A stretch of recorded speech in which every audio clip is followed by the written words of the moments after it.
Voici le bureau où travaille mon épouse à la maison. Elle est médium et énergéticienne. Elle a besoin d'un environnement de travail neutre, lumineux, quand elle reçoit du monde, qui met un peu dans l'ambiance. On a dû trouver un bureau un petit peu à la hâte, on l'a trouvé sur le Bon Coin, on était bien content de le trouver, mais bon voilà, c'est du mélaminé, il n'est pas très joli et surtout il manque un petit peu de rangement, d'où cette fameuse colonne, mais qui n'est pas du tout feng shui. Donc il va falloir faire quelque chose à l'arrière pour faire du rangement, venir combler un petit peu tout ça. Elle se retrouve à devoir mettre les choses un petit peu partout. Il y a un petit placard ici qui est pas très pratique. Un tiroir, vous allez le voir, qui est pas très profond et en plus qui s'ouvre pas complètement et qui n'est pas suffisamment large pour mettre plus de choses. Le bureau en L, c'est une bonne idée. On va le faire en U. Et je veux quelque chose de plus épais pour lui donner un côté un peu plus costaud. Voilà le bureau en question avec la pièce où on était tout à l'heure. Donc c'est sensiblement la même chose, on va repartir sur une base assez similaire. Donc je vais masquer les murs comme ça, on les verra plus, voilà, ça sera moins gênant. Donc un bureau qui sera reposé sur un caisson. Le caisson aujourd'hui s'arrête ici. Je sais pas si on voit bien la flèche, allez, il s'arrête ici. Donc là je vais réaliser cette partie là en plus, donc un caisson qui va être beaucoup plus long, à la place de la grande étagère que vous avez vue. On va rajouter un caisson qui sera ici. À la base, le caisson, je le voulais avec des portes un peu accordéon. C'est des portes qu'on vient faire coulisser et qui passent de l'autre côté. Bon, c'est une technique qu'aujourd'hui je ne maîtrise pas et que je vais apprendre et j'ai pas envie de partir tout de suite sur ça. Donc je vais tout simplement faire des portes coulissantes. Ce sera très bien. Et on comprend pourquoi je vais faire des portes coulissantes, puisque ici, il faut imaginer qu'il y a le fauteuil. Et donc si à chaque fois elle a besoin d'ouvrir une porte classique et qu'il y a que le fauteuil qui gêne, il va falloir qu'elle le déplace, bah, ce sera vraiment pas pratique. Donc porte coulissante, nickel. Ici 3 tiroirs, des tiroirs qui seront beaucoup plus profonds et à ouverture totale contrairement à ce qu'il y a aujourd'hui. Et le plateau, lui, je vais le faire avec la même essence, le même matériau que tout le reste, sauf que je vais le rendre un petit peu plus épais. Ce sera un petit trompe-l'œil, donc je vais rajouter des alaises. Je vais également rajouter des alaises sur les descentes du jambage pour continuer à donner une impression d'épaisseur. Voilà ce que je vais utiliser pour réaliser ces caissons et le plateau. Donc c'est un latté plaquage chaîne. Le latté, à la différence du contreplaqué, je vous montre tout de suite. Le contreplaqué, c'est une succession de... Ah, on voit pas bien. Voilà un morceau de contreplaqué. Contreplaqué, c'est une succession de plusieurs feuilles collées les unes contre les autres, à la fois comme ça, comme ça, comme ça, comme ça. C'est pour éviter toutes les déformations. Donc un contreplaqué, on sait que ça bouge, mais quasiment pas du tout. Ici sur un latté, on est essentiellement sur une succession de plusieurs morceaux de lames de bois. Là on est sur du Polonia. Ensuite on a un contreplaqué, une feuille de contreplaqué classique, et on a une feuille de plaquage chêne. On pourrait partir sur complètement autre chose. Donc je vais me servir de ça pour faire l'ensemble des caissons et le plateau. Ça va être pour les façades et pour constituer les tiroirs. Donc ça c'est du Polonia.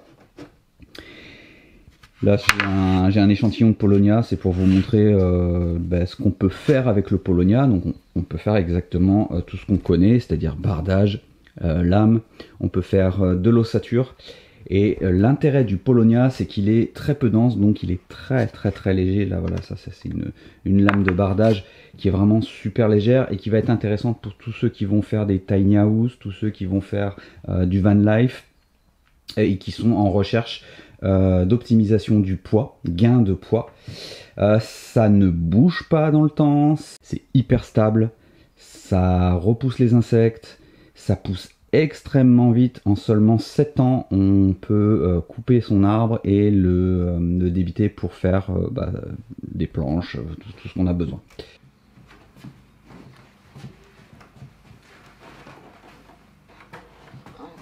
Je vais mettre un petit peu. Vas-y, parce que là. Voilà.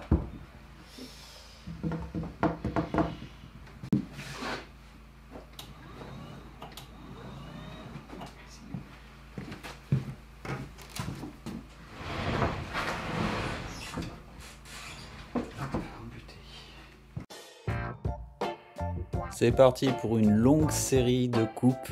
Alors ça se coupe très bien. J'ai découvert dans le temps, un peu trop tard, qu'il aurait fallu que je mette un peu d'adhésif pour faire par éclat. Ça m'aurait évité d'avoir des petits éclats de plaquage ici et là. Je le fais un peu plus tard, et notamment quand je vais faire la coupe d'onglet à 45, parce que là vraiment, en plus je coupe à travers, et j'avais peur d'avoir des gros éclatements.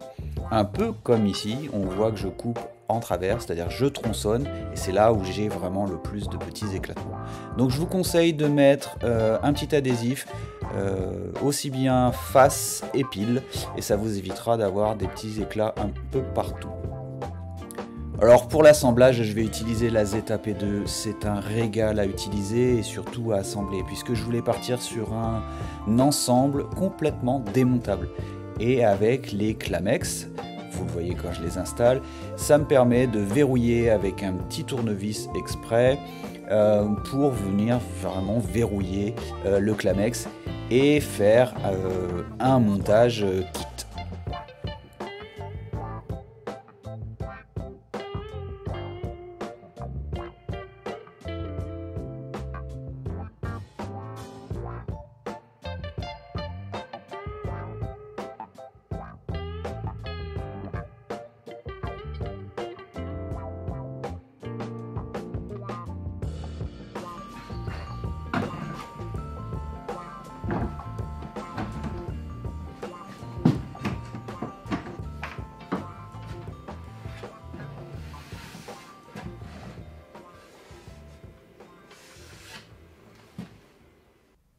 Voilà ce que ça va donner.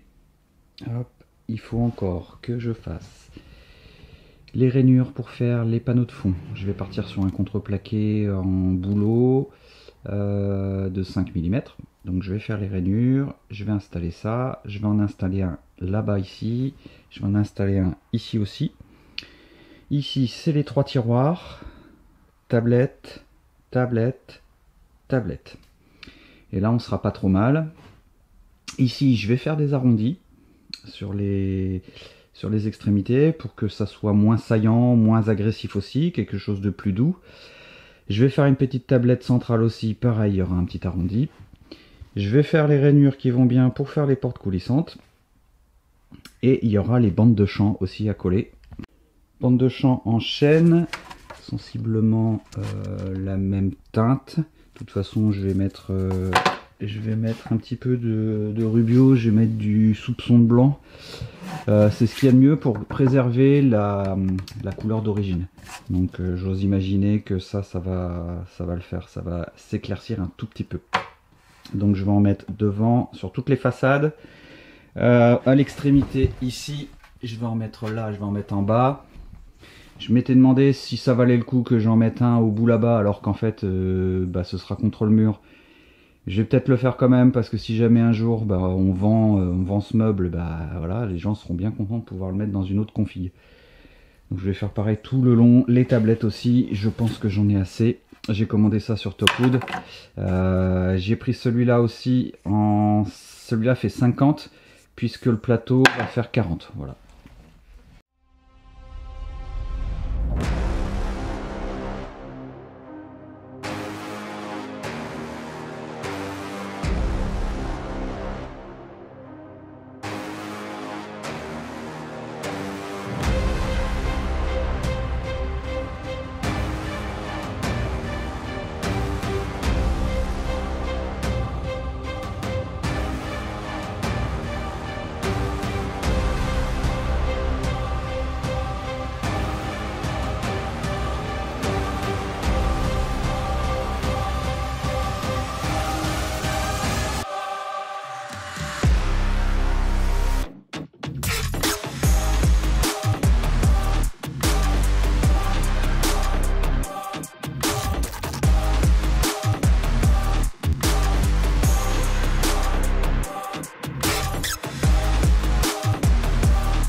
Allez, je vous laisse pas sans explication pour la mise en place du plaquage.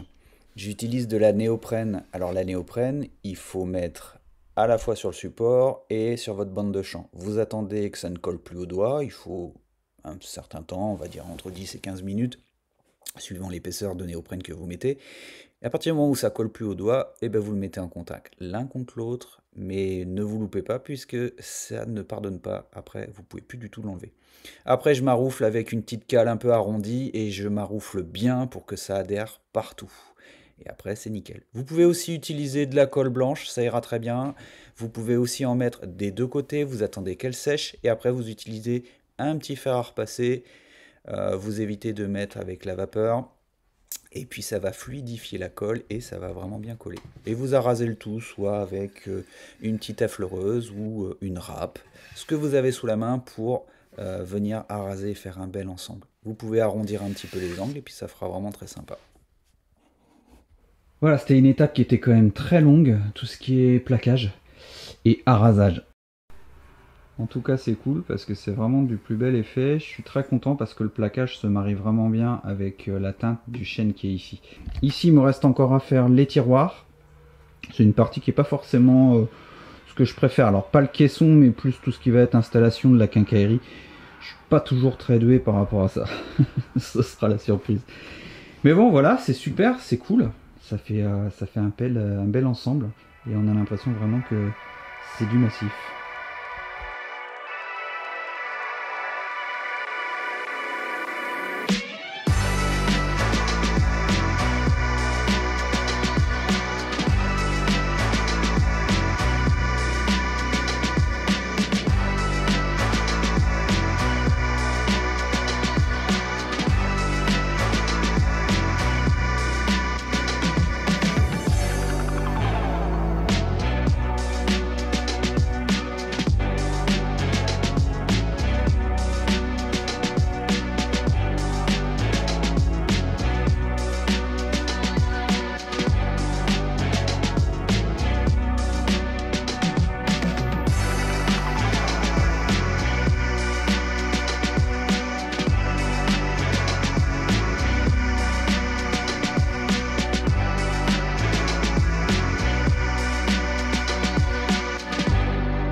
happy, but I don't feel real. Standing in front of water's now in picture frame, and I'm in a good place, but I just can't reach over the thought that it won't be like that again.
J'ai fait quelques tests là avec les produits Rubio Monocode que j'ai à ma disposition.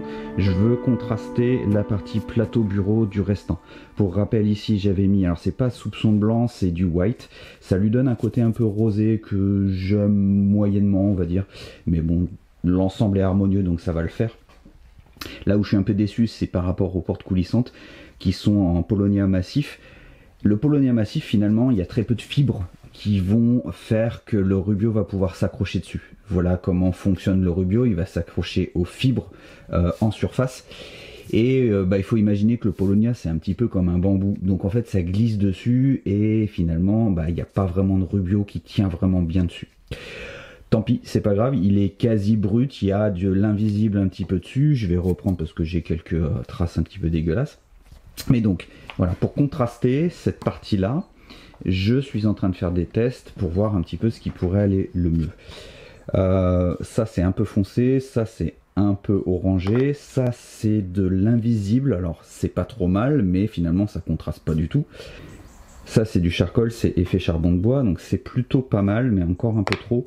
Et ça c'est du pré-aging, c'est le authentique celui-là, et finalement celui-là irait très bien, il est pas trop foncé et il contrasterait plutôt pas mal avec le reste, donc je vais partir là-dessus.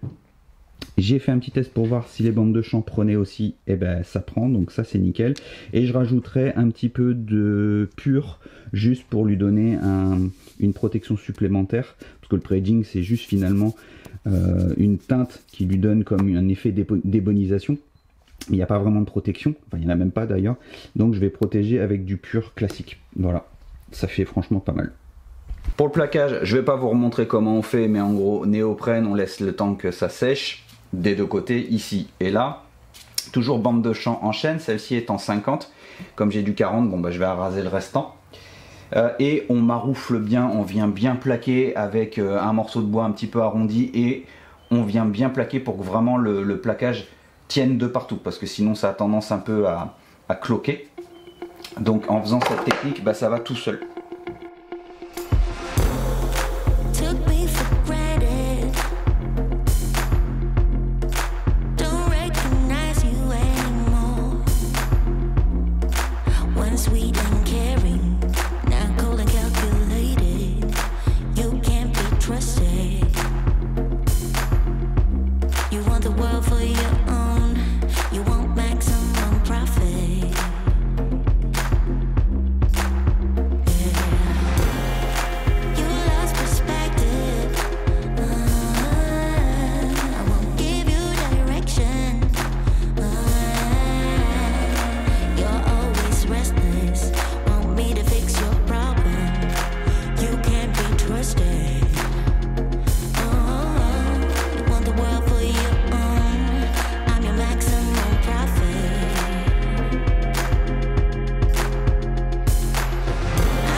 Sweet and caring, now cold and calculated.